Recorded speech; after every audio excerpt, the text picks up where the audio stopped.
Good morning friends. મિત્રો, આપણે ગયા લેક્ચરમાં વાક્યને ડાયરેક્ટ સ્પીચમાંથી ઇનડાયરેક્ટ સ્પીચમાં કઈ રીતે ફેરવાય એના કેટલાક નિયમોની વાત કરી હતી. તમારી સ્ક્રીન પર પણ તમને અત્યારે direct speech and indirect speech એવું હેડિંગ દેખાય છે. આજે આપણે એ જે નિયમો જોયા ડાયરેક્ટ સ્પીચમાંથી ઇનડાયરેક્ટ સ્પીચ બનાવવાના, એને લગતા કેટલાક એક્ઝામ્પલ્સની વાત આપણે કરીશું એવું લાસ્ટ લેક્ચરમાં કહેલું. તમને લોકોને ખબર જ છે કે ડાયરેક્ટ સ્પીચમાંથી ઇનડાયરેક્ટ સ્પીચમાં ફેરવતી વખતે જે બાબતો ધ્યાનમાં રાખવાની છે, તમને બહુ ઝડપથી એ બાબતો હું પહેલાં ફટાફટ તમે જોઈ લો. ડાયરેક્ટ સ્પીચ એટલે શું કહેવાય એ આવ્યું. ત્યારબાદ ઇનડાયરેક્ટ સ્પીચ કેને કહેવાય એ જરા જોઈ લો. ઇનડાયરેક્ટ સ્પીચ એટલે બોલનારના કથનની અન્ય વ્યક્તિ દ્વારા પોતાના શબ્દોમાં રજૂઆત. પછી આપણે વાત કરી રિપોર્ટર, રિપોર્ટેડ સ્પીચ અને રિપોર્ટિંગ વર્બ કોને કહેવાય એની. ત્યારબાદ આપણે વાત કરી how to change direct speech into indirect speech. એની જે 3 બાબતો ધ્યાનમાં રાખવાની છે: કોમા અને ઇન્વર્ટેડ કોમાસ દૂર કરવાના, સંયોજક ધેટ મૂકવાનું અને સર્વનામના ફેરફાર કરવાના. સર્વનામના ફેરફાર કેવી રીતે કરાય એની વાત આપણે કરી હતી છેલ્લે. તમારી સ્ક્રીન ઉપર તમને જે દેખાય છે આ વાત છેલ્લે આપણે કરેલી હતી. Changes in pronounce. પ્રથમ પુરુષનું સર્વનામ હોય તો બોલનાર પ્રમાણે ફેરવવાનું, બીજા પુરુષનું સાંભળનાર પ્રમાણે, અને ત્રીજા પુરુષનું સર્વનામ ફેરવવાનું નથી. આ વાત રિપીટેડલી આપણે ગયા લેક્ચરમાં કરી. આજે હવે આપણે એક્ઝામ્પલ્સ જોઈએ છીએ. ઓકે, લેટ અસ સી સમ એક્ઝામ્પલ્સ. તમારી સ્ક્રીન પર તમને 3 એક્ઝામ્પલ્સ અત્યારે હું મૂકું છું. એને આપણે જે બાબતો ધ્યાનમાં રાખવાની જોઈ, જે નિયમો હમણાં જોયા એ મુજબ જરા અભ્યાસ કરતા જઈએ. First example, Rahul says I am very tired. હવે મિત્રો, આની અંદર રાહુલ રિપોર્ટર છે, સેઝ એ રિપોર્ટિંગ વર્બ છે, અને આઈ એમ વેરી ટાયર્ડ, હું બહુ થાકેલો છું, એ રિપોર્ટેડ સ્પીચ છે.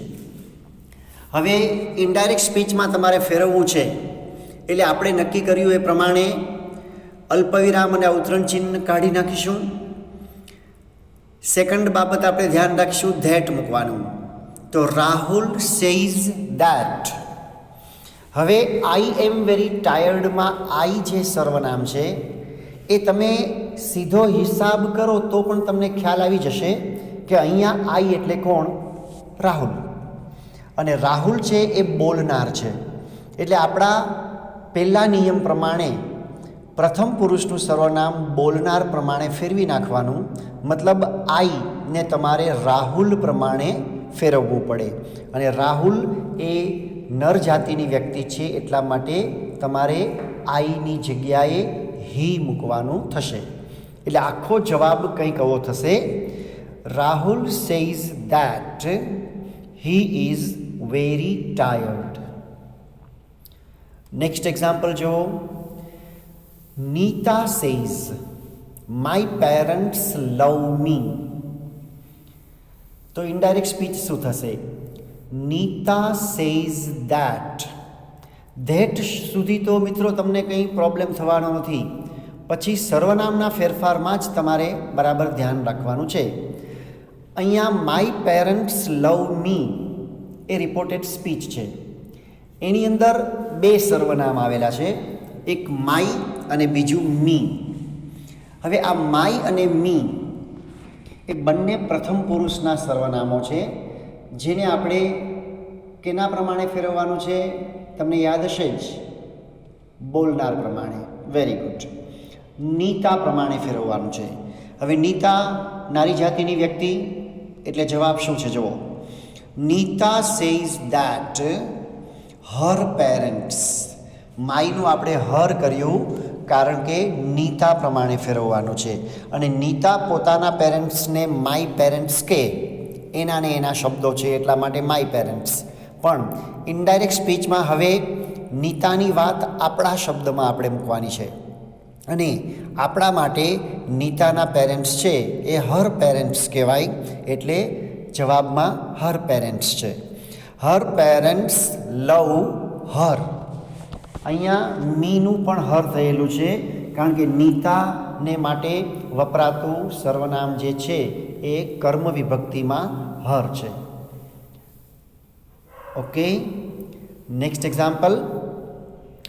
Gopal says to me, you help me very much. હવે ત્રીજા એક્ઝામ્પલમાં અને ઉપરના બે એક્ઝામ્પલમાં ફેર શું છે? રાહુલ અને નીતાવાળા એક્ઝામ્પલમાં માત્ર બોલનાર વ્યક્તિ કોણ છે એ આપેલું છે, જ્યારે થર્ડ એક્ઝામ્પલની અંદર બોલનારની સાથે સાંભળનાર કોણ છે એ પણ આપેલું છે. ગોપાલ બોલનાર છે અને સેઝ ટુ મી સાંભળનાર હું છું. હવે ગોપાલ મને કંઈક કહે છે. શું કહે છે? You help me very much. હવે you help me very much એવું ગોપાલે મારી સાથે વાત કરતી વખતે કીધું. તો ગોપાલે યુ કોને કીધું છે? જેની સાથે એ વાત કરે છે. કોની સાથે વાત કરે છે? મી, મતલબ મારી સાથે. તો એનો મતલબ એમ કે ગોપાલ જેને યુ કહે છે એ મી મતલબ કે હું છું, એટલે તમારે ત્યાં યુનું આઈ કરવું પડશે. પછી ગોપાલે એમ કીધું કે you help me very much. તો અહીંયા ગોપાલે મી કોના માટે વાપર્યું? પોતાના માટે. હવે ગોપાલ પોતાના માટે મી વાપરે, પણ આપણે એ વાત આપણા શબ્દમાં કેવી હોય તો આપણે ગોપાલ માટે મી ન વપરાય પણ હિમ વાપરવો પડે. એટલે જવાબ શું થશે? Gopal tells me that I help him very much. અને આમેય મિત્રો તમે નિયમ પ્રમાણે જુઓ, યુ છે એ બીજો પુરુષ છે. અવતરણ ચિહ્નમાં સર્વનામ જે આપેલું છે યુ એ બીજો પુરુષ છે. બીજા પુરુષનું સર્વનામ કેના પ્રમાણે ફેરવવાનું છે? સાંભળનાર પ્રમાણે. સાંભળનાર કોણ છે? મી. એનો મતલબ એમ કે યુનું રૂપાંતર તમારે મી પ્રમાણે કરવાનું છે, એટલે આઈ થઈ ગયું. હવે ડાયરેક્ટ સ્પીચમાં આગળ ચાલો. અવતરણ ચિહ્નની અંદર બીજું સર્વનામ છે મી. મી કયો પુરુષ છે? પ્રથમ પુરુષ. એને તમારે બોલનાર પ્રમાણે ફેરવવાનું છે. બોલનાર કોણ છે? ગોપાલ. મતલબ કે મીને તમારે ગોપાલ પ્રમાણે ફેરવવાનું છે. તો ગોપાલ એ નર જાતિની વ્યક્તિ, અને એટલા માટે આપણે હિમ મૂકવું પડ્યું. ઓકે, આગળ વધીએ. She says to him, they are my neighbours. અહીંયા બોલનાર શી કોઈક નારી જાતિની વ્યક્તિ છે, સાંભળનાર હિમ મતલબ કોઈક નર જાતિની વ્યક્તિ છે. હવે શું છે ડાયરેક્ટ સ્પીચમાં? They are my neighbours. They એ ત્રીજો પુરુષ છે, તો આપણા નિયમ પ્રમાણે ત્રીજા પુરુષને ફેરવવાનું જ નથી, એટલે એ ઇનડાયરેક્ટ સ્પીચમાં એમનેમ રહેશે. જોઈએ જવાબમાં શું છે. શી ટેલ્સ હિમ ધેટ. હવે અહીંયા ટેલ્સ શબ્દ આવ્યો, જે એક્ઝામ્પલ નંબર 3ની અંદર પણ હતો. એની થોડી સ્પષ્ટતા કરી લઈએ. સે એટલે કહેવું, ટેલ એટલે પણ કહેવું. પણ મિત્રો યાદ રાખજો, જ્યારે બોલનાર અને સાંભળનાર બંને આપેલા હોય તમને ડાયરેક્ટ સ્પીચમાં, ત્યારે ઇનડાયરેક્ટ સ્પીચ બનાવતી વખતે તમારે રિપોર્ટિંગ વર્બ તરીકે સે ને બદલે ટેલ મૂકી દેવાનું છે. ધ્યાન રાખજો, બોલનાર અને સાંભળનાર બંને આપેલા હોય ત્યારે. માત્ર બોલનાર જ હોય, પહેલાં અને બીજા ઉદાહરણમાં હતું એ રીતે, તો તમારે ટેલ મૂકવાનું નથી. Okay, she tells him that they are. ધેનું ધે જ રાખવાનું છે, કારણ કે એ ત્રીજો પુરુષ છે. They are. હવે માય નેબર્સ છે, તો અહીંયા માય પ્રથમ પુરુષ છે, જેને તમારે બોલનાર પ્રમાણે ફેરવવાનું છે, મતલબ કે શી પ્રમાણે. તો માયને શી પ્રમાણે ફેરવશો એટલે હર નેબર્સ એવું થઈ જશે. નેક્સ્ટ એક્ઝામ્પલ, આઈ સે ટુ ધેમ. અહીંયા બોલું છું હું અને કહું છું કોને? ધેમ મતલબ તેઓને. શું કહું છું? He and his brother were on the terrace. હું તેઓની સાથે વાત કરું છું અને વાત કરતી વખતે હું કોઈક ત્રીજી જ વ્યક્તિની વાત કરું છું. He and his brother. તો વાત કરતી વખતે મારા માટે એ હી એન્ડ હિઝ બ્રધર એ ત્રીજી વ્યક્તિ છે. તો હવે ઇનડાયરેક્ટ સ્પીચમાં પણ ત્રીજી વ્યક્તિ છે એ ત્રીજી જ વ્યક્તિ રહેશે, એમાં કોઈ ફેરફાર થશે નહીં. અને એટલે જ આપણે ત્રીજા પુરુષનું સર્વનામ ફેરવતા નથી. તો જવાબ શું થશે? I tell them that he and his brother were on the terrace. તમે જોઈ શકો છો હી અને હિઝ એ બંને આપણે એમનેમ જ મૂકેલા છે, કોઈ ફેરફાર કર્યો નથી. બરાબર તમે સમજતા હશો કે આ સર્વનામના ફેરફાર કેવી રીતે થાય છે. હવે મિત્રો, ડાયરેક્ટ સ્પીચમાંથી ઇનડાયરેક્ટ સ્પીચમાં ફેરવતી વખતે સર્વનામના ફેરફાર છે ને, એમાં જ વિદ્યાર્થીઓ સૌથી વધારે ભૂલ કરતા હોય છે. બરાબર વધુને વધુ પ્રેક્ટિસ તમારે કરવાની છે.